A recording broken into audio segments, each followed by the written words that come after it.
स्वागत है आपका। मैं हूं आपके साथ अनुज श्रीवास्तव। बुलेटिन की शुरुआत करते हैं। उत्तराखंड में भी 12वीं बोर्ड की परीक्षाएं रद्द कर दी गई हैं। मीटिंग के बाद शिक्षा मंत्री अरविंद पांडे का ऐलान, जो छात्र चाहें परीक्षा दे सकते हैं, यह अरविंद पांडे की तरफ से कहा गया है। परीक्षा देने का भी ऑप्शन रखा गया है और 12वीं में कोई बच्चा नहीं होगा फेल। सीबीएसई की तर्ज पर होंगे आगे के फैसले। तो बड़ी खबर हम आपको बता रहे हैं, अहम खबर है। उत्तराखंड में भी 12वीं बोर्ड की परीक्षाएं जो हैं उनको रद्द कर दिया गया है। मीटिंग के बाद शिक्षा मंत्री अरविंद पांडे का ऐलान, जो छात्र चाहें परीक्षा दे सकते हैं, परीक्षा देने का भी ऑप्शन रखा गया है। 12वीं में कोई बच्चा नहीं होगा फेल। सीबीएसई की तर्ज पर होंगे आगे के फैसले। तो सीबीएसई की तर्ज पर आगे के फैसले लिए जाएंगे, आगे की रूपरेखा तय की जाएगी। फिलहाल बड़ी खबर अभी इस वक्त की यही है कि उत्तराखंड में 12वीं बोर्ड की परीक्षाएं जो हैं उनको रद्द कर दिया गया है। परीक्षा देने का ऑप्शन भी रखा गया है। और मीटिंग के बाद शिक्षा मंत्री अरविंद पांडे ने इस बात का ऐलान किया है कि जो परीक्षाएं हैं 12वीं बोर्ड की, उनको रद्द किया जा रहा है। को देखते हुए केंद्र ने, सीबीएसई बोर्ड ने, जो छात्र के हित में, अभिभावक के हित में, शिक्षकों के हित में और राष्ट्र के हित में जो इंटरमीडिएट की परीक्षा को निरस्त करने का निर्णय लिया है, मैं उसका स्वागत करता हूँ। और उत्तराखंड प्रदेश के माननीय मुख्यमंत्री जी से निर्देश लेने के पश्चात मैं आज इस बात की मैं घोषणा करता हूँ कि उत्तराखंड प्रदेश के हित में और बच्चों के जीवन को देखते हुए, कोविड महामारी की समस्या को देखते हुए, छात्र हित, शिक्षक हित, अभिभावक हित, सबके हित में सीबीएसई बोर्ड का डिसीजन का स्वागत करते हुए मैं उत्तराखंड प्रदेश में भी इंटरमीडिएट की परीक्षा को निरस्त करने का हमने निर्णय ले लिया है। और सुदीप जैन हमारे संवाददाता हमारे साथ जुड़ रहे हैं ज्यादा बातचीत करने के लिए। सुदीप, अभी आगे की क्या कुछ तस्वीर दिखाई दे रही है, क्या कुछ कहा जा रहा है, आगे की जो प्लानिंग है वो क्या कुछ तय की जाएगी, कैसे होगा आगे? देखिए, पिछले वर्ष भी हमने देखा था, कोविड के समय एक मानक तय कर लिए गए और बीते रिजल्ट के आधार को देखते हुए बच्चों को पास किया गया। महत्वपूर्ण बात यह है कि सरकार ने जब सीबीएसई में 12वीं को लेकर भारत सरकार का निर्णय देखा तो ये तय माना जा रहा था कि राज्य सरकार भी यही फैसला करने जा रही है। राज्य सरकार ने आज एक अपनी बैठक की और उसके बाद इस निर्णय की घोषणा कर दी। उत्तराखंड में करीब 1 लाख से अधिक बच्चे 12वीं के मुख्य परीक्षा के लिए पंजीकृत थे, रजिस्टर्ड थे। और जाहिर सी बात है 18+ बच्चों की वैक्सीनेशन की स्थिति अभी बहुत बेहतर नहीं है, उत्तराखंड में ठप है। लिहाजा सरकार ने वैक्सीनेशन और कोविड दोनों को देखते हुए निर्णय लिया कि फिलहाल 12वीं की परीक्षा को स्थगित किया जाए, निरस्त किया जाए और पासिंग मार्क्स और ग्रेडिंग के आधार पर बच्चों को पास कर दिया जाएगा। क्योंकि कई जगहों से सरकार को यह भी महसूस था कि कई जगह अभिभावक सहमत नहीं है, तो कुछ जगह बच्चे भी डरे हुए हैं परीक्षाओं को लेकर। लेकिन यदि परीक्षा होगी तो उनकी मजबूरी है कि वो परीक्षा बैठने आएंगे और इतनी कोई बेहतर व्यवस्था भी नहीं अभी हो पा रही है। लिहाजा निर्णय लिया गया और आज बैठक के बाद परीक्षा निरस्त करने का आदेश सरकार ने सुना दिया है और माननीय मंत्री जो शिक्षा है उन्होंने ये आदेश जारी किए। बहुत शुक्रिया सुदीप, तमाम जानकारी हम तक पहुंचाने के लिए, अपडेट हम तक पहुंचाने के लिए। बढ़ते आगे, हल्द्वानी में 500 बेड के कोविड केयर सेंटर का उद्घाटन हुआ है। मुख्यमंत्री तीरथ सिंह रावत ने किया है वर्चुअल उद्घाटन। कोविड केयर सेंटर में 375 ऑक्सीजन बेड की है व्यवस्था, 125 आईसीयू बेड और वेंटिलेटर की भी व्यवस्था है। बच्चों के लिए बनाया गया है अलग वार्ड, अभिभावकों के लिए भी की गई है व्यवस्था। ब्लैक फंगस के मरीजों के लिए भी बना है अलग वार्ड। हल्द्वानी के राजकीय मेडिकल कॉलेज में डीआरडीओ द्वारा बनाए गए हैं 500 बेड के कोविड हॉस्पिटल का आज देहरादून से राज्य के सीएम तीरथ रावत और हल्द्वानी से नैनीताल सांसद अजय भट्ट, कोविड प्रभारी मंत्री बंशीधर भगत और नेता प्रतिपक्ष इंदिरा हृदयेश ने वर्चुअली शुभारंभ किया है। इस दौरान मुख्यमंत्री तीरथ सिंह रावत ने डीआरडीओ के सभी स्टाफ और राजकीय मेडिकल कॉलेज हल्द्वानी के डॉक्टरों को शुभकामनाएं देते हुए कहा है कि ये कोविड हॉस्पिटल मरीजों को बेहतर इलाज देगा। मुख्यमंत्री ने कहा कि कोरोना की तीसरी लहर को लेकर भी राज्य सरकार बेहद संवेदनशील है। ऐसे में इस कोविड हॉस्पिटल के शुरू होने से कोविड के मरीजों को जरूर बेहतर इलाज मिल सकेगा। तो ये अपडेट, बड़ी खबर लगातार हम आपको बता रहे हैं।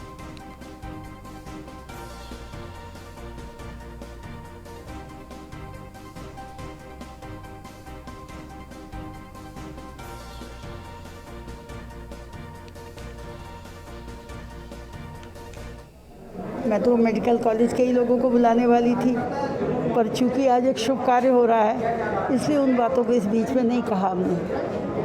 केवल 500 बेड बन जाना पर्याप्त नहीं, उसकी व्यवस्था भी उचित होनी चाहिए। लोगों के मन में ये भय नहीं होना चाहिए अगर हम यहाँ जाएंगे तो अच्छे होने के बजाय बीमार हो जाएंगे। चलता रहा, लेकिन जो कुछ हुआ ठीक है, इसका रख रखाव सही रहे, सब हम लोगों की जिम्मेदारी है, जिसमें लगभग 1.25 करोड़ रुपए तक तो हम दे चुके हैं। हमने यहाँ उसके लिए भी 10 लाख रुपए दिए थे। मैं तो मेडिकल कॉलेज के ही लोगों को बुलाने वाली थी, पर चूंकि आज एक शुभ कार्य हो रहा है इसलिए उन बातों को इस बीच में नहीं कहा हमने। केवल 500 बेड बन जाना पर्याप्त नहीं, उसकी व्यवस्था भी उचित होनी चाहिए। लोगों के मन में ये भय नहीं होना चाहिए अगर हम यहाँ जाएंगे तो अच्छे होने के बजाय बीमार हो जाएंगे। चलता रहा, लेकिन जो कुछ हुआ ठीक है, इसका रख रखाव सही रहे, सब हम लोगों की जिम्मेदारी है, जिसमें लगभग 1.25 करोड़ रुपए तक तो हम दे चुके हैं। हमने यहाँ उसके लिए भी 10 लाख रुपए दिए थे। देश के यशस्वी प्रधानमंत्री नरेंद्र मोदी जी का और रक्षा मंत्री राजनाथ सिंह का धन्यवाद करना चाहता हूं, और साथ ही अपने प्रदेश के यशस्वी मुख्यमंत्री तीरथ सिंह रावत जी का भी धन्यवाद करना चाहता हूं कि उन्होंने कोविड को देखते हुए प्रदेश के अंदर जो व्यवस्थाएं की हैं, कोई हल्द्वानी में ही नहीं, हर एक स्थान पर हमने बहुत अच्छी व्यवस्थाएं की हैं। सब जगह ऑक्सीजन उपलब्ध है, बेड उपलब्ध हैं, और आज ये 500 बेड का ये अस्पताल है, 150 बेड का एक अस्पताल है, और 500 बेड का एम्स के बगल में ऋषिकेश में अस्पताल है। भगवान न करे अगर तीसरी वेव आती है, मैं समझता हूँ उत्तराखंड पूरी तरह उसके मुकाबले के लिए तैयार है। और मुख्यमंत्री तीरथ सिंह रावत ने सचिवालय में हमारा हिंदुस्तान उत्तराखंड हज 2021 पुस्तक का विमोचन किया है, और ये पुस्तक उत्तराखंड राज्य हज समिति की ओर से उत्तराखंड राज्य से हज यात्रा पर जाने वाले यात्रियों की सुविधा के लिए प्रकाशित की गई है। इस मौके पर मुख्यमंत्री तीरथ सिंह रावत ने कहा है कि हज यात्रियों के लिए प्रकाशित पुस्तक में केंद्र और राज्य सरकार द्वारा चलाई जा रही योजनाओं का समावेश किया गया है, जो हज यात्रियों के मार्गदर्शन के साथ साथ आमजन के लिए भी लाभदायक सिद्ध होगा।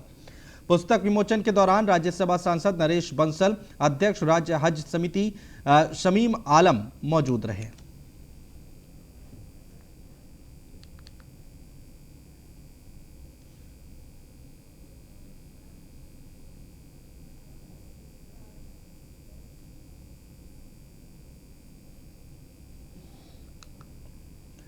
और देहरादून में कोरोना के हालात को लेकर कैबिनेट मंत्री प्रवक्ता सुबोध उनियाल ने कहा है कि केंद्र सरकार के कोविड संबंधी आदेशों से राज्य सरकार पूरी तरह से पालन कर रही है। साथ ही उन्होंने बताया कि केंद्र सरकार ने आदेश देते हुए कहा है कि ऐसे जिले ही खोले जाएं जहां कोरोना संक्रमण दर 5% से कम हो, जबकि राज्य में मौजूदा समय में 3 जिले इस कसौटी पर खरे उतर रहे हैं।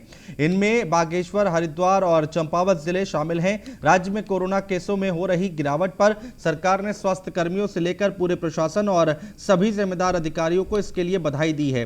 साथ ही उन्होंने कहा है कि जून महीने में कोरोना के खत्म होने की संभावना जताई जा रही है, जबकि अगले 1 सप्ताह में कोरोना का केस घटकर 500 का औसत रह सकता है।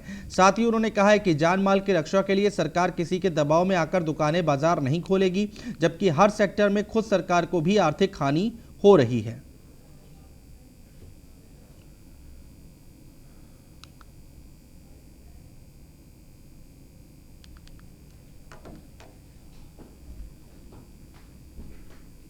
निश्चित रूप से ये कोई दिल से नहीं चाहती कड़ाई हो। हालात ऐसे हैं कि सरकार को कड़े कदम उठाने पड़े, और अगर आप देखेंगे इन कड़े कदमों का जो नतीजा स्पष्ट दिखाई दे रहा है कि 10,000 से 1,000 में आना ये बहुत बड़ी उपलब्धि है। और इसके लिए मैं अपने सभी प्रशासन के लोगों को और हेल्थ डिपार्टमेंट के लोगों को बहुत उनको वो साधुवाद भी देता हूँ कि उन लोगों ने कड़ी मेहनत की, और आखिर हम लोग इस। और देहरादून में उत्तराखंड सरकार में पर्यटन एवं धर्मस्व मंत्री सतपाल महाराज का फैसला फिर विवादों में आ गया है। दरअसल मंत्री सतपाल महाराज समय समय पर ऐसी योजनाओं की घोषणा मीडिया के समक्ष कर देते हैं, जिसके चलते विवाद खड़ा हो जाता है, और इनमें अधिकतर मसले अंतर्राष्ट्रीय स्तर के ही होते हैं। और अब उनका नया दावा हरिद्वार में अंतर्राष्ट्रीय हवाई अड्डे के 10 सालों में तैयार कर संचालन करने का है, जो कि ये निर्णय सिर्फ राज्य सरकार नहीं ले सकती, क्योंकि इसके लिए एयरपोर्ट अथॉरिटी से लेकर केंद्र सरकार के अपने अपने नियम हैं और एक नियम 2 एयरपोर्ट की मध्य दूरी का भी है, जबकि मौजूदा समय में संचालित जौलीग्रांट एयरपोर्ट और हरिद्वार की दूरी 20 किलोमीटर से ज्यादा नहीं है। ऐसे में इसकी मंजूरी मिल पाना दूर की बात है। इसको लेकर राज्य सरकार के प्रवक्ता सुबोध उनियाल ने कहा है कि ये मंत्री सतपाल महाराज की परिकल्पना हो सकती है। साथ ही उन्होंने कहा है कि मौजूदा समय में कोई प्रस्ताव ऐसा नहीं मिला है और अगर आएगा तो राज्य सरकार कैबिनेट के जरिए फैसला लेगी।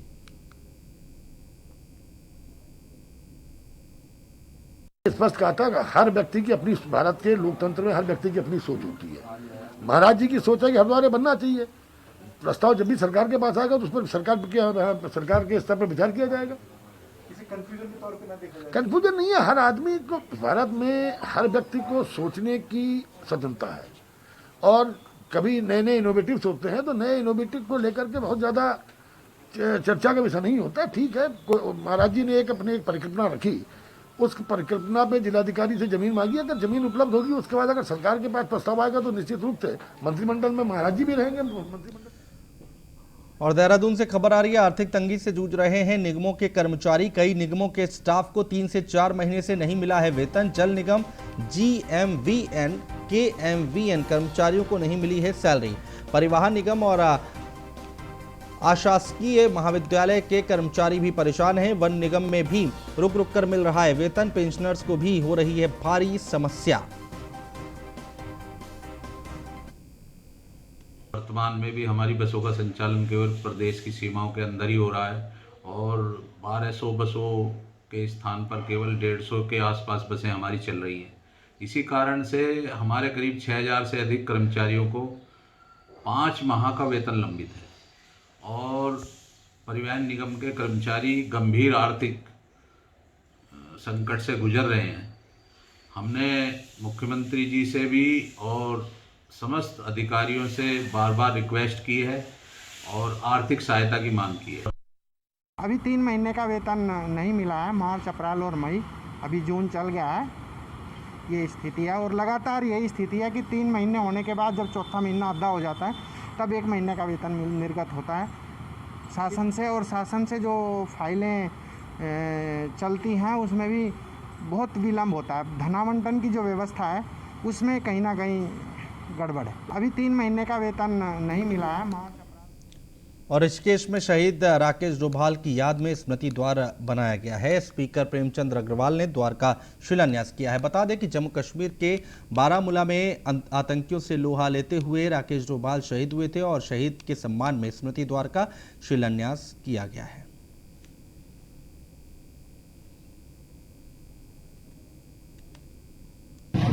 जो 13 नवंबर 2020 को बारामूला में शहीद हो गया था और उस समय हमने संकल्प लिया था कि उसके याद में हम लोग एक द्वार यहाँ बनाएंगे।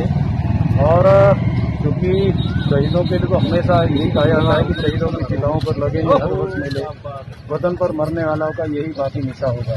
तो इस प्रकार का कुछ हम लोग करें ताकि आने वाली जो जनरेशन है उसको इससे प्रेरणा मिल सके और उनकी याद चिरायु हो सके। तो आज उस गेट का शिलान्यास उनके परिवारजनों के साथ अपने पार्टी के कार्यकर्ताओं के साथ मैंने किया है। जो 13 नवंबर 2020 को बारामूला। और डोईवाला से खबर आ रही है, राशन विक्रेताओं ने DSO को सौंपा है ज्ञापन। कई समस्याओं को लेकर सौंपा है ज्ञापन। और सरकारी राशन विक्रेताओं की कई मांगे हैं। कोरोना से जान गंवाने वाले विक्रेताओं को मिले मुआवजा, 10 लाख होनी चाहिए मुआवजे की रकम। मांगे पूरी न होने पर करेंगे आंदोलन। तो ये बड़ी खबर हम आपको बता रहे हैं, डोईवाला से आ रही है। राशन विक्रेताओं ने DSO को सौंपा है ज्ञापन। कई समस्याओं को लेकर ये ज्ञापन सौंपा गया है।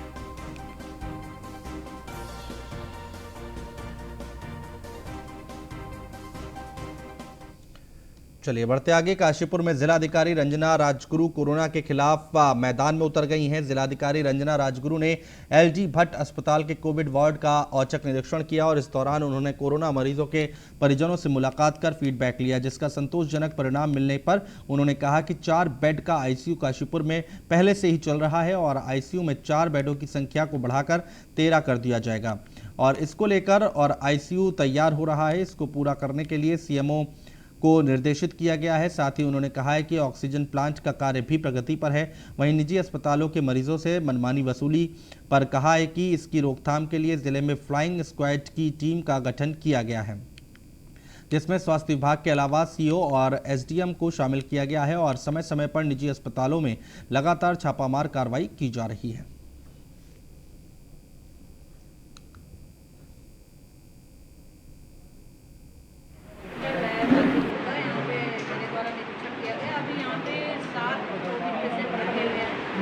जिनका इलाज अभी यहाँ पे चल रहा है और हमने उनके परिजनों से बात की, वो काफ़ी बुरी तरह से आ गया। तो परिजनों का कहना था कि यहाँ पे उनकी अच्छी देखभाल हो रही है। हमने उनको बोला भी कोई फीडबैक है तो बताएं, तो उनका कहना था कि उनकी देखभाल अच्छी हो रही है। और अभी यहाँ पे ऑक्सीजन प्लांट भी लगने हैं। अभी पूरा मैंने निरीक्षण किया तो पूरा स्ट्रक्चर उसका बन चुका है और जो विद्युत का काम था वो भी पूरा ही हो गया है। अब प्लांट यहाँ पे DRDO की तरफ से इंस्टॉल होना है, तो हमने उनसे बात की थी, तो उनके द्वारा 1 हफ्ते 10 दिन का समय दिया गया है। तो प्लांट भी यहाँ पे लग जाएगा। ये हॉस्पिटल है का यहाँ पे मेरे द्वारा निरीक्षण किया गया। अभी यहाँ पे 7 कोविड पेशेंट रखे हुए हैं जिनका इलाज अभी यहाँ पे चल रहा है। और मसूरी से खबर आ रही है, खाद्य पूर्ति विभाग ने किया है राशन दुकानों का निरीक्षण। अधिकारियों ने उपभोक्ताओं को दिए जा रहे राशन की जांच की। चेकिंग के दौरान नहीं मिली किसी प्रकार की अनियमितता, गुणवत्ता में कमी पाए जाने पर राशन विक्रेता पर होगी कार्रवाई। उपभोक्ताओं की शिकायत सही पाए जाने पर होगी कठोर कार्रवाई। ये बड़ी खबर मसूरी से हम आपको बता रहे हैं।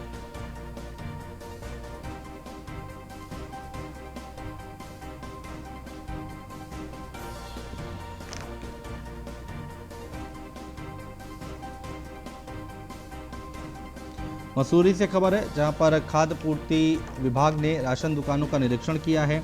अधिकारियों ने उपभोक्ताओं को दिए जा रहे राशन की जांच की है।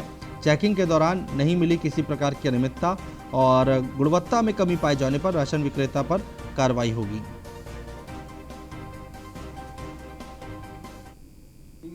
कि जो खाद्यान्न प्राप्त हुआ है वो खराब गुणवत्ता का है, तो उसमें तुरंत कार्रवाई करते हुए एसडीएम साहब को निर्देशन में तुरंत कार्रवाई करते हुए हमने उसको वितरण से रोकवाया गया। सभी दुकानदारों को निर्देशित किया गया था कि इस कोई भी अगर खराब गुणवत्ता से किसी भी दशा में उसका वितरण वो लोग नहीं करेंगे, तत्काल उसको गोदाम में वापस कराएंगे।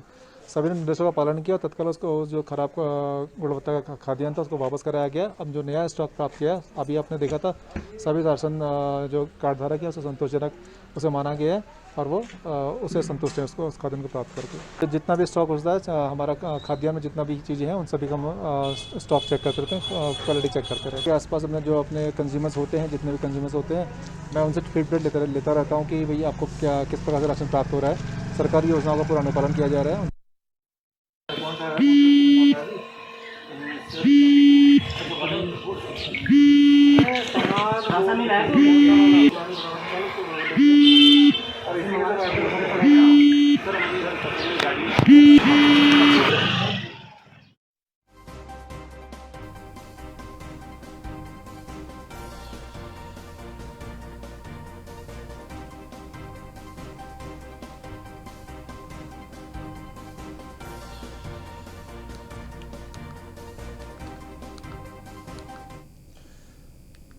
और हरिद्वार के प्रेमनगर आश्रम पुल पर 2 स्थानीय युवकों ने एक महिला को गंग नहर में कूदने से बचा लिया। महिला पास में BHEL क्षेत्र की रहने वाली है। पूरा मामला हरिद्वार की ज्वालापुर कोतवाली क्षेत्र स्थित प्रेमनगर आश्रम पुल का है, जहां दोपहर को एक महिला आत्महत्या के इरादे से पुल की रेलिंग पर चढ़ गई।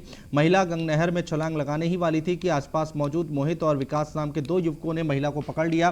पुलिसकर्मियों ने महिला को रानीपुर कोतवाली पुलिस के सुपुर्द कर दिया है।